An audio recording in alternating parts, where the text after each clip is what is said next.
Right, so we've talked already about this, but just again to highlight how the sort of problems that we get into as a result of being in the bus space and being in that end of the cycle can then perpetuate the cycle itself.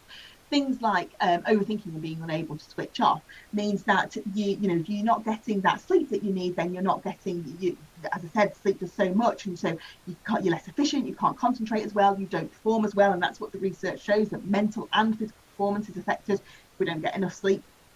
And so then you're worrying that you're not doing enough, you're getting frustrated at yourself, it keeps you stuck. Those numbing behaviours might create adverse consequences, which then you have to sort out, and so that takes up more of your time. If you're not communicating, you have a miscommunication, so something gets misunderstood at some point, then that might cause all sorts of other problems that then you've got to deal with, and that just takes up more of your time, and so you've got to do more again, and it just sort of, you can see how it really kind of perpetuates itself.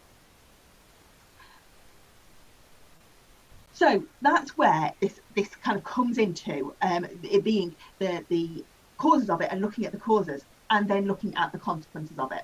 And there are bits that you can do on both sides of this. And when I talked right at the beginning, I said I was going to talk about how all of these topics fit in to the wider context. And this is the wider context.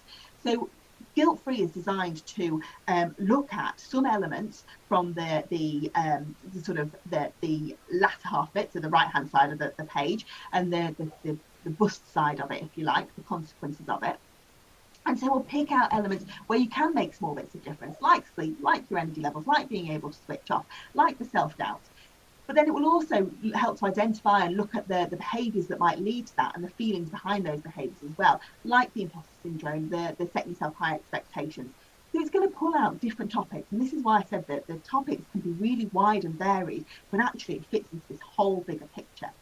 And ultimately, it is complex. We are complex, and your brain and body and how that works is going to always be ever changing and ever doing these things. And this is just about bringing some awareness to it at this level, to then be able to, as I said earlier, highlight those places where actually you feel like you need to focus and sort of hone in on that area, and make some changes, some difference in that area, to be able to get some positive outcome for yourself. So you either feel better, or you're more efficient at what you do. You aren't doubting yourself so much. You don't have to sit in those horrible feelings. You're not getting the numbing behaviours as a result of that. So it's just kind of picking out where it is that you need to focus, and then that'll help you to pick out the sessions that are going to be most useful to you. And it might be that lots of them are useful to you, and great, please come and join us for all of them.